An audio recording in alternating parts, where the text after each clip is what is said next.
The last time I walked with a massive crowd of people through the streets of Palmerston North, it was to graduate from Massey. It was from doing a PhD looking at the effect of trade agreements on medicines access. I was looking at AIDS medicines and I was looking at Africa. But after looking at it for about 5 years, the one conclusion I came out with was these so-called free trade agreements can be death to a lot of people, literally. They can literally be death to a lot of people by putting the essential medicines that people need out of their hands. So I'd like to thank Massey University for teaching me that, and I'd like to thank all of you for being here to walk with me through that crowd again, and it's a very real truth we need to be aware of. So everyone here, you've already heard of the TPP, right? Has anybody here not heard of the TPP before? Cool. We've at least got one brother here. So you all know what we're up against, so I don't need to fill you in on that. But for those maybe who don't, it's a government agreement. It started being negotiated about 2005. It involves 12 countries around the Asia-Pacific Rim. They're still negotiating it. Today in Beijing, around the fringes of the APEC gathering, there will be some ministers getting together to talk about this agreement. So it's very much a very real thing that's still being negotiated now. Now, they call it a free trade agreement. But that is spin, pure and simple. It's got 29 chapters. About 5 of them pertain to what is traditionally known as trade areas. All of the other chapters involve other areas such as public health, such as patent protection, such as the environment. It is the most all-encompassing trade agreement that arguably the world has ever seen. So let's not think of it as a trade agreement. Let's think of it as a governance agreement. An agreement between countries that reaches deep into the heart of how those countries govern their own social processes. It's a governance agreement. Some have called it the blueprint for the future. It's a blueprint agreement, the most all-encompassing, and future agreements are going to try and build on it even more. But I don't think we should think of it as something that's an isolated event that's come out of nowhere. This is part of a whole series of agreements, a whole series of movements in global governance over at least the past 30 years that have been leading to one conclusion or one reality, which is greater private multinational corporate control over nation-state governance, over democracy, democratic institutions, over city councils like the Palmerston North Council, greater corporate influence in the policy making that affects all of our lives. I guess you guys are all here for the same reason I am, that you're concerned about your democracy. I don't know, are you? Right, I mean, democracy might be a flawed thing at sometimes, right? I mean, we don't always get what we want by voting, but at least we can vote. The Palmerston North City Council, ka pai, Palmerston North City Council, for recently standing up and being against the TPP. I was quite proud about that. And if we shout loud enough and hard enough and certainly vote hard enough, we could theoretically get our government to stand up against the TPP as well. It does happen. Countries do go up against these things. So I quite like democracy. I think it might be flawed, but it's certainly a good way of working around things. The thing is, though, democracy is a constant battle. Sometimes we move it forward. Sometimes we extend democracy. We've done that historically, giving rights to women, rights to people who don't own property, rights to people of special ethnicities. South Africa only gave the rights to vote to black Africans very recently. Democracy is constantly moving, and it also doesn't just go forward, it can go backwards. In New Zealand recently we took it backwards. We took away the rights of certain prisoners to vote. We moved democracy backwards. Well, this agreement takes democracy a huge step backwards. It's an open fight to contest the health of our democracy, and this is a key battleground in it. How does it take away some of our rights? Well, I'm going to get off soon and give space to our other speakers, but one area I will point out where we lose democracy with the TPPA is around intellectual property, patent and copyright protection, and around medicines.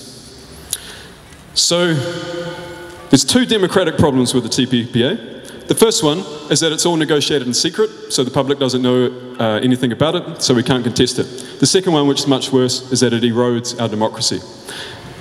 Intellectual property chapter is a good evidence of both of those. We know a little bit more about intellectual property in the TPP because it was one chapter of those 27 that was leaked to us. Thank you WikiLeaks, thank you Julian Assange, thank you to whoever from the inside posted that text so that we can actually see what's going on. Has anyone here read the 2 draft versions of the IP chapter that has come out? Cool, a few of you had a look at it. How was that? Easy reading? Happy reading? easier. It was pretty hard going. It was pretty dry. But it taught us a couple of things. One thing, the claim that countries are keeping it secret so that the negotiating parties don't know where they stand was proven to be false, because in the draft text it says exactly where each party stands, and which they're all seeing, so they know where each other stands.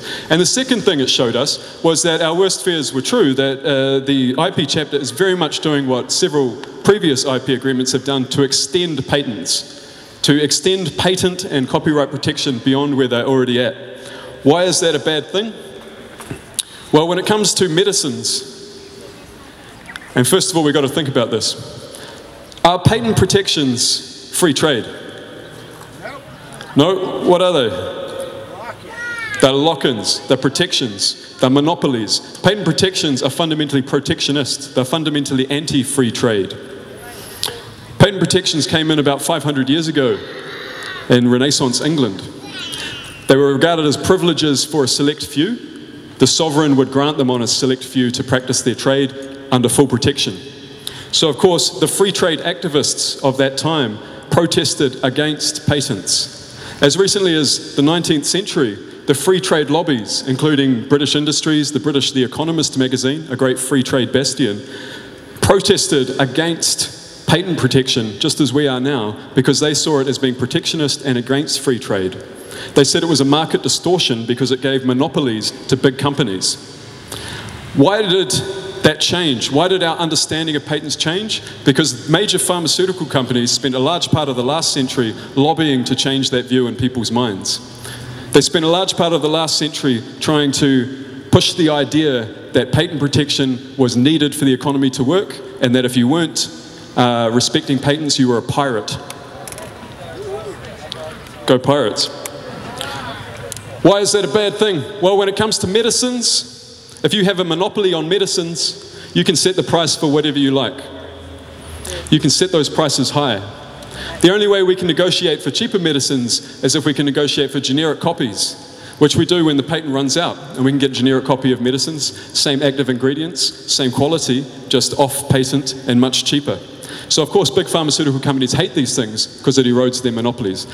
Big pharmaceutical companies say we need those patent protections in order to make the phenomenal profits so that we can actually make new medicines. They say without these patent protections you won't have new medicines. But then if you look at the profit margins of big pharmaceutical companies, they are the most profitable companies the world has ever seen. Okay, it's phenomenal how rich these things are.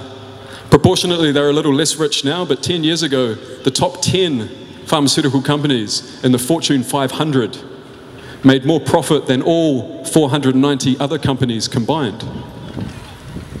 They were the most profitable companies the world had ever seen, and they were saying we need more monopoly because we don't like these generics.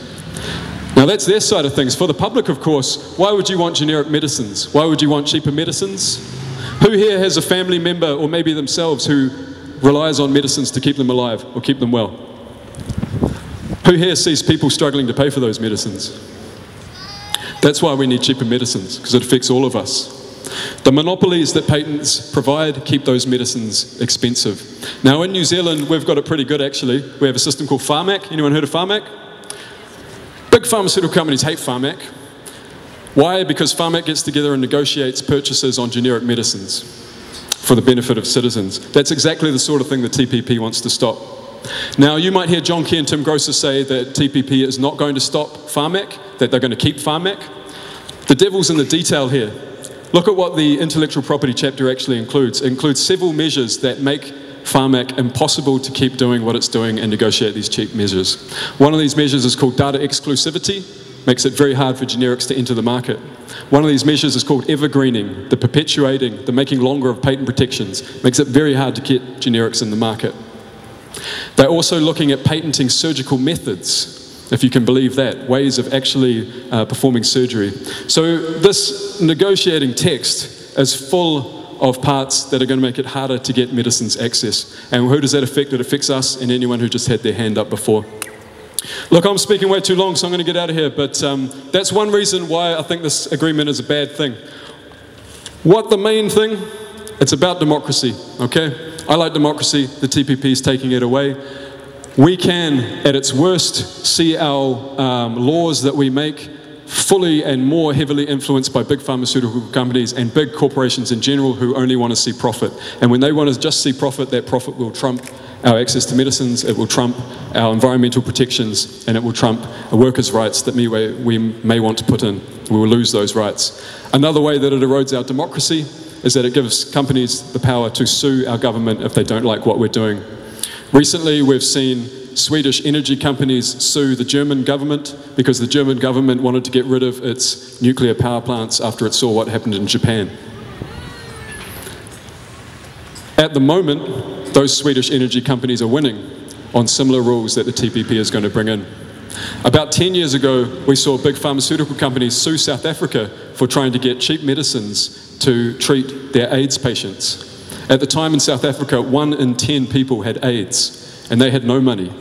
And they were trying to get cheaper medicines, and pharmaceutical companies sued them for it. This is the type of thing that TPPA allows. You can see how it erodes a government's ability to do what it needs to do for its people. So I'm against this thing. I encourage you all to look into it more and come up with your own opinions. So I gather from you all being here that you all have come up with an opinion that you think this isn't such a good deal. So I encourage you to go talk to your friends, talk to your colleagues, talk to anyone you can about why this is. Tell them some of the details. Look online, itsourfuture.org. You can see more details. Get some information, get some stories. Go tell people if they like democracy, they should be against this agreement. And we can still beat it. So now is the time that we need to send a loud and clear message to our elected officials, to our communities, to our grassroots activists, all the way up and down the chain of governance that we don't want this agreement. And it's time for democracy to win and move ahead. Thank you, everyone. Kia ora. My name's Thomas.